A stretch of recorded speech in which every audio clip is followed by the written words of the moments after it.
Ryan Hill, so disappointed with his failure to make the US team at the Olympic trials. He finished in 7th place at the World Championships last year, but only 6th in the US Olympic trials when many thought he'd win the race in Eugene a couple of weeks back. Bethwell Bergen, a world-class 1500-meter man. Mo Farah, of course, starts here as strong favourite, but look out too for Bernard Lagat, who is the US champion from those Olympic trials, a former world champion at 5,000 and 1,500 metres, twice an Olympic 1,500. Chaser making his 5,000 metre debut here. And look out too for Butchart of Great Britain, Andy Butchart, the UK champion. He broke the Scottish record over 5,000 back in May in Hengelo.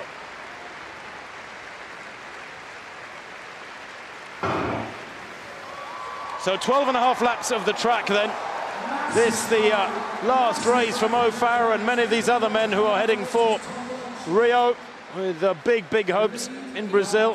Quite fitting really that it's a warm, sticky afternoon here in London, because that's the way it will be in Rio. I'm sure we're expecting it to be around 22, 24 degrees centigrade in Rio most days, but it will be humid as well. Hilary Mayo, the pacemaker, we're looking for something around 13-minute tempo here. That means, well, around 62 seconds per lap, something like that, maybe a little bit slower. Mo Farah in 4th place at the moment. Cyrus Ruto, who's a 13:12 performer, slots into 3rd place, but almost single file already. Another athlete to watch out for here, Eric Jenkins, 4th in US trials over 5,000 metres. And several Americans here who are trying to nurse their wounds. Ben True, 6th in the World Championships last year. He's in about 10th place in the red vest is True. He was disappointed as well to finish in 5th place at the US Olympic trials. Well, certainly Mo Farah is not the Mo Farah sitting at the back of a race at this stage, as we normally assume he will do. He means business. He's on the back of the pacemakers. And this looks good to me. It looks as though it's a strong pace. And quite frankly, the only way that people are ever going to beat Mo Farah is if they can really put him under pressure throughout the whole context of the race, rather than waiting for him at the end. Remember, he's a 3:28 1,500-meter man. He's quick over the shorter distance. He's got speed endurance that most haven't got. He's got strength endurance. He's a 10,000-meter man as well. So he's got all the armory. And the only way, if they team up on him, they've got to really work with each other to try and put in enough laps to take the sting out of him, but that has proved to be very difficult in the past. So Mayo leads from Rono and Ruto. Mo Farah in 4th place at the moment. Koech in 5th place. The real danger for Mo Farah come Rio will be in the 10,000 metres at the hands of Jeffrey Kamworor, who is diligently working away, sharpening his speed to beat Farah over 25 laps. Over 12.5 laps, I think Farah is less vulnerable. Such is his speed. But Kamworor... A thumbs up. 22 metres and 4. Let's just update that. Back to this 5,000 metres. Mo Farah looking very smooth behind those shades.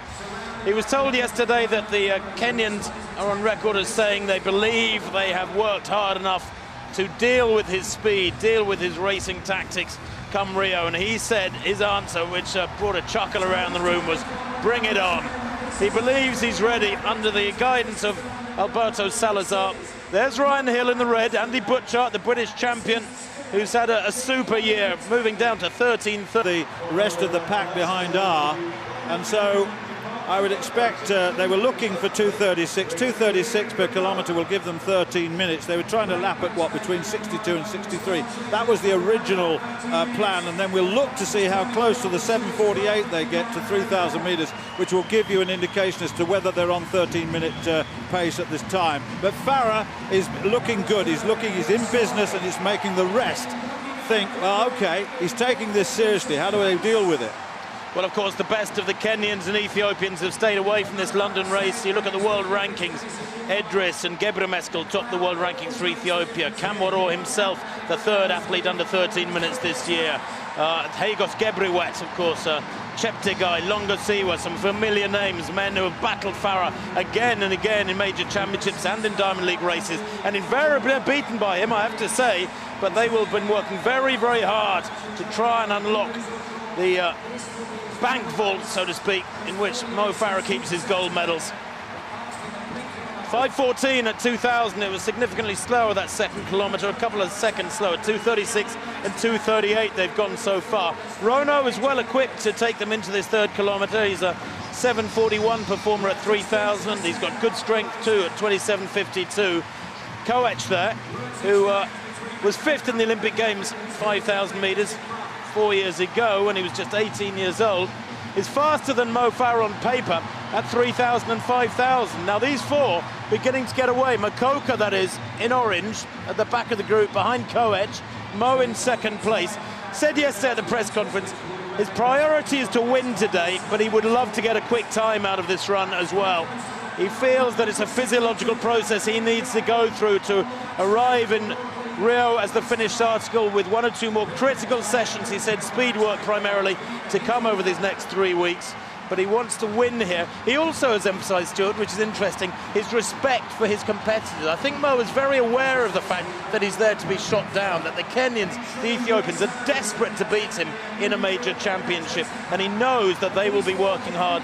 And that awareness of what your opposition is doing is important. It is very important, but we've got a group of four away from the rest now, so this has been pretty quick, this latter part of the race, that's for sure. We're looking for 7:48. It's just outside. I'm not sure what that kilometre time was. 5:14 for 2. That was 2 seconds out. And 7:52. So they've slowed a little bit again. They're about 4 seconds off 13-minute pace at the moment. Well, 7:52 at 3,000 is still quick enough to go under 13 minutes. Mo Farah striding along, looking very relaxed indeed. Koech seems powerless to stop this gap growing. It's about 4 or 5 metres at the moment. Mokoka, by the way, having a brilliant run here. He's better known as a road racer. He's run many times on the UK scene, over 10 miles in Portsmouth and elsewhere. His lifetime best is only 13:11, but he's heading for a big improvement on that if he can stick with Koech here through these last 4 laps or so. The gap is not growing, mind you. Farah looking relaxed. Is he going to cut loose? Is he going to re-stretch himself and work and hurt through this last mile? Or is he just going to cruise and then test his speed? I'd love to see him really run hard and get his head down. That would fire a warning shot to the strength runners like Kamboro from Kenya.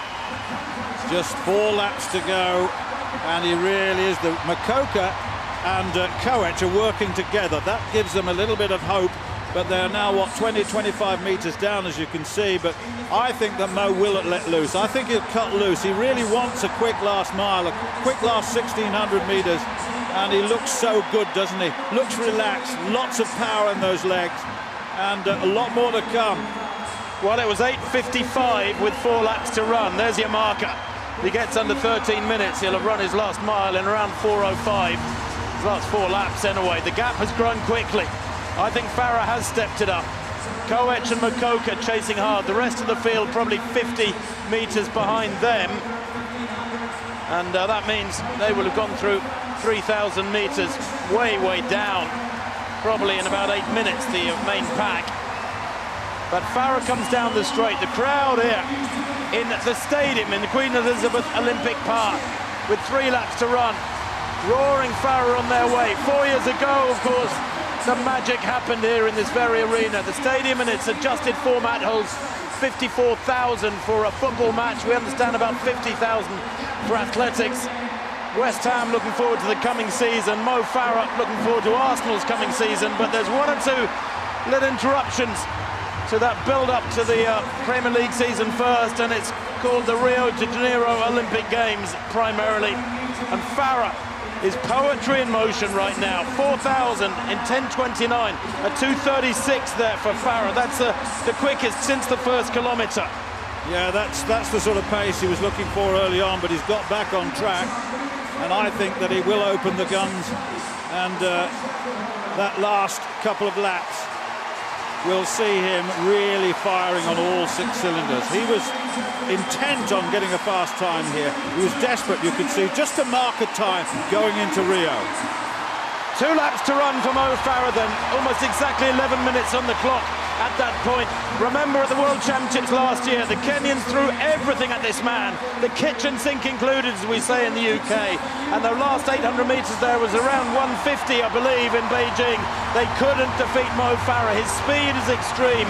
Don't let's forget, folks, that Mo Farah is the European record holder at 1,500 metres, and the European record holder at the half marathon. Now, as far as I'm aware, that is unique in terms of continental records. That spread of ability, that mix of speed and strength is quite extraordinary, unique on the global scene at the moment. And while there have been many great champions over the years, Mo Farah's consistency, his application, his spread of ability, I think, is unrivaled.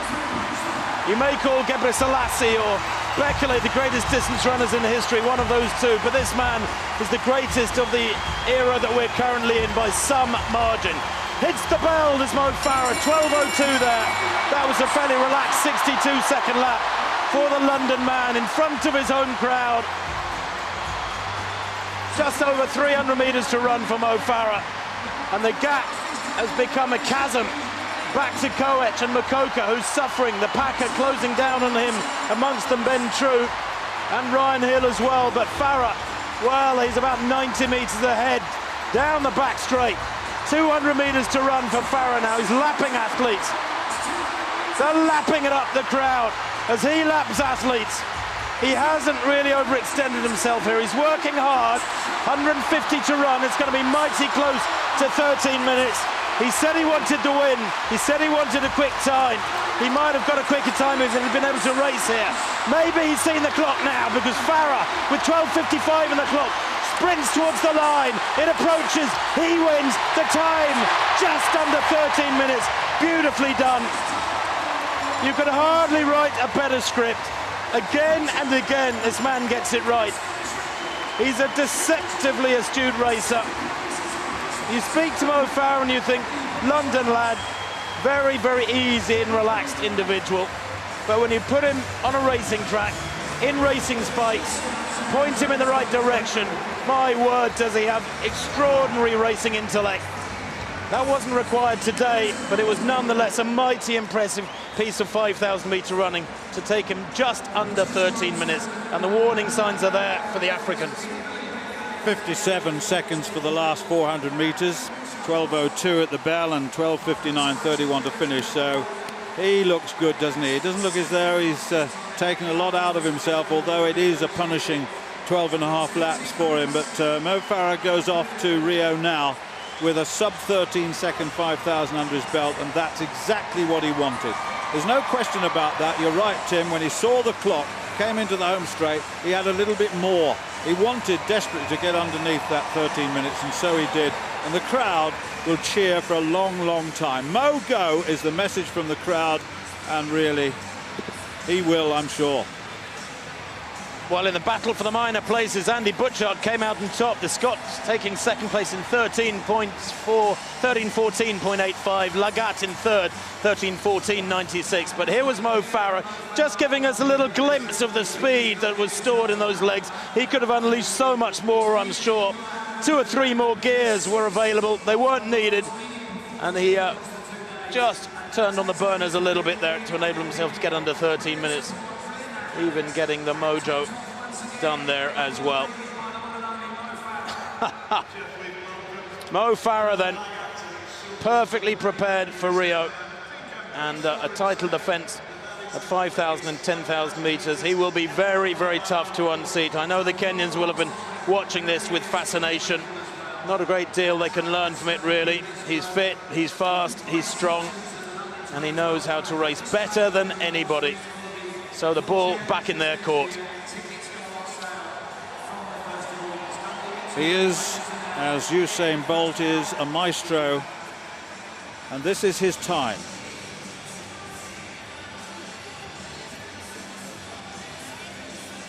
Wonderful moment here in this stadium. And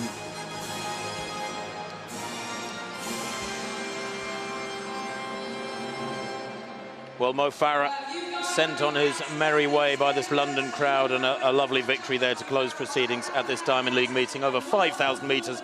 Confirmation of the win for Mo Farah, 12:59.29. Wins the race by some 15 seconds from Andy Butchart. Bernard Lagat, his season's best 13:14 at the age of 41.